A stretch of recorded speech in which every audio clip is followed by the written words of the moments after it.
Baik Sobat Muda, balik lagi di channel ini dan aku hari ini ingin men-share beberapa perbedaan antara perguruan tinggi kedinasan dan perguruan tinggi negeri yang mungkin beberapa dari kalian belum tahu nih mau memilih apa dan memprioritaskan apa gitu. Oke, jika kalian tertarik silahkan lanjut tonton videonya hingga habis ya. Check this out.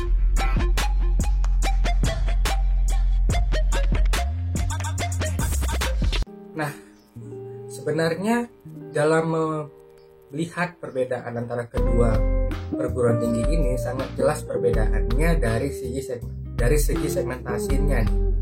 Kenapa aku bilang segi segmentasi? Karena orang-orang memprioritaskan kuliah di kedinasan dan orang-orang yang kuliah di negeri biasanya cenderung memiliki segmentasi yang berbeda.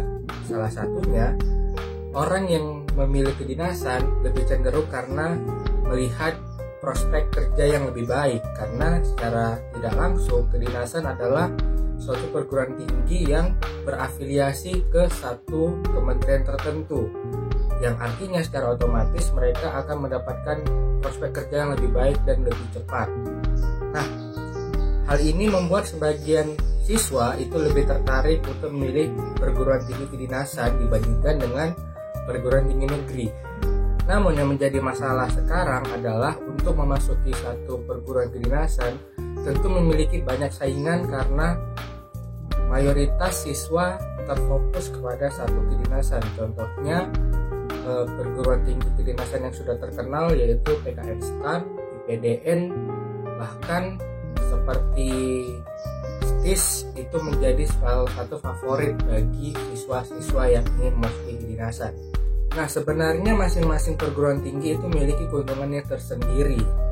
Dari segi kedinasan, seperti yang sudah aku bilang tadi, dengan kalian memasuki dunia atau perkuliahan di kampus kedinasan, otomatis di akhir nanti kalian akan berafiliasi dengan satu kementerian tertentu yang mengakibatkan kalian akan mendapatkan kontrak kerja lebih cepat karena kalian istilahnya dalam kontrak kuliah kalian itu sudah berafiliasi dengan satu kontrak kerja gitu ya. Kalau salah bahasa mohon maaf, intinya seperti itu ya.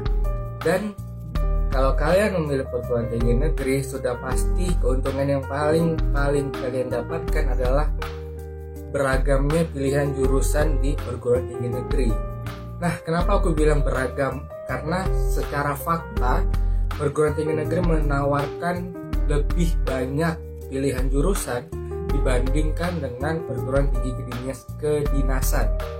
Biasanya perguruan tinggi kedinasan itu hanya berfokus pada beberapa bidang ilmu saja, walaupun di dalamnya kita tentu akan mendapatkan banyak ilmu gitu. Namun tetap saja kompetensi dasar yang diinginkan satu kementerian tentu sangatlah spesifik dan berbeda gitu dengan perguruan tinggi negeri ataupun swasta dalam hal ini yang menawarkan lebih banyak pilihan jurusan gitu.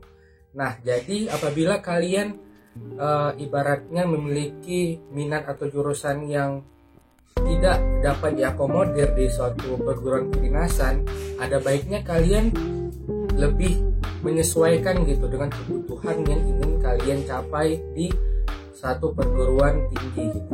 Orang seperti salah persepsi gitu ya, kalau salah satunya itu pasti ada yang lebih baik atau yang lebih buruk gitu. Nah, persepsi ini yang menjadikan persaingan itu seperti tidak bagus gitu ya, karena ada beberapa siswa yang rela mati-matian gitu mencapai satu tujuan. Contohnya lah, dia ingin mengikuti satu perguruan kedinasan dan dia seakan-akan mengabaikan pilihan-pilihan lain gitu, yang berakibat ketika dia gagal maka dia ibaratnya ya selesai gitu di tahun itu. Tidak ada backup plan lain yang dia dapat gitu ya. Nah, banyak juga kasus yang terjadi dalam mengejar satu kedinasan gitu ya, yang sampai menolak semua jurusan di perguruan tinggi negeri yang sebenarnya ia sudah lulus gitu dari pilihan tersebut. Namun pada akhirnya ketika dia memilih suatu kedinasan, dia gagal. Contohnya seperti itu. Dan itu sangat disayangkan karena dia tidak bijak dalam memilih satu rencana. Karena ketika kita ingin mencapai satu tujuan, kita harus mempunyai banyak rencana cadangan gitu ya.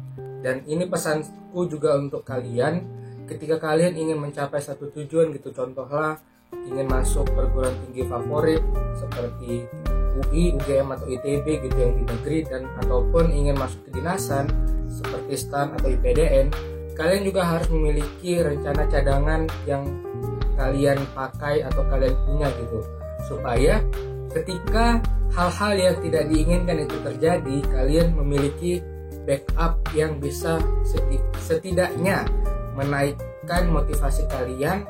Kalaupun kalian ingin melanjutkan mencobanya lagi, kalian bisa mencobanya di tahun berikutnya, tidak menganggur atau gap year istilahnya. Nah, balik lagi di perbedaan kedua perguruan tinggi ini. Nah, biasanya orang mencari dari perguruan tinggi kedinasan itu adalah uang kuliah yang kebanyakan ditanggung oleh pemerintah. Dalam arti mereka seperti mendapatkan beasiswa gitu ya. Dalam arti sederhananya, mereka kuliah tanpa mereka harus membayar uang kuliah gitu, karena segala sesuatu yang berhubungan dengan perkuliahan adalah tanggung jawab dari negara atau kementerian terkait. Nah, mayoritas di perguruan tinggi negeri belum menerapkan sistem itu dan masih menerapkan sistem uang kuliah tunggal atau yang kita sering dengar dengan istilah UKT, namun tetap memiliki tingkatan-tingkatan sesuai dengan penghasilan atau kemampuan dari peserta didik gitu ya. Oke, mencari beasiswa di perguruan tinggi negeri juga sebenarnya tidaklah sulit gitu ya, karena banyak instansi-instansi terkait yang menawarkan beasiswa kepada peserta didik atau mahasiswa dari perguruan tinggi negeri.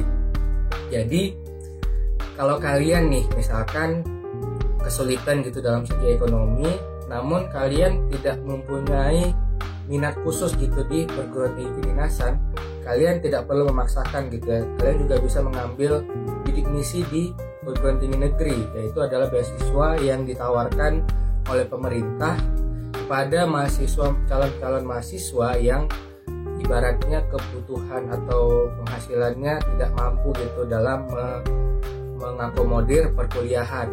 Dan syaratnya adalah tentunya adalah prestasi tentunya. Minimal kalian tidak boleh IP kalian itu di bawah 3 setahu saya. Kalau kalian di bawah 3, otomatis beasiswa kalian itu akan dicabut. Nah, balik lagi ke pertanyaan awal. Sebenarnya kita harus memilih kedinasan atau perguruan tinggi negeri. Nah, balik lagi nih, tentu itu balik lagi kepada kebutuhan dan minat kalian. Apakah perguruan tinggi kedinasan itu menawarkan jurusan yang ingin kalian capai, atau lebih banyak jurusan yang ingin kalian masuki itu ada di perguruan tinggi negeri. Jadi intinya itu jangan kalian memaksakan ke satu bidang gitu, karena setiap bidang di antara kedinasan ataupun negeri itu mempunyai plus minusnya tersendiri. Dan balik lagi, kesuksesan itu tidak terpaku pada satu universitas saja ataupun satu instansi saja. Kalian harus memahami istilah itu. Banyak jalan untuk menuju kesuksesan. Balik lagi, apakah kalian mau berusaha atau kalian mau berkembang gitu. Kalau kalian juga misalkan masuk di STAN tapi kalian juga tetap malas-malasan, ya tentu saja nggak ada gunanya gitu. Apa artinya nama besar satu instansi atau perguruan tinggi kalau memang diri kalian tidak mau berkembang atau berusaha lebih keras gitu. Oke, mungkin begitu saja. Jika kalian suka dengan pembahasan seperti ini, silahkan klik subscribe dan like video ini serta share ke teman-teman kalian supaya channelnya dapat berkembang. Dan aku sangat menghargai bantuan kalian ketika kalian ingin membagikan video ini dan membuat channel ini berkembang supaya kita bisa lebih banyak lagi membahas tentang topik-topik yang aku bisa share di video ini. Terima kasih, sampai jumpa di video berikutnya. Bye.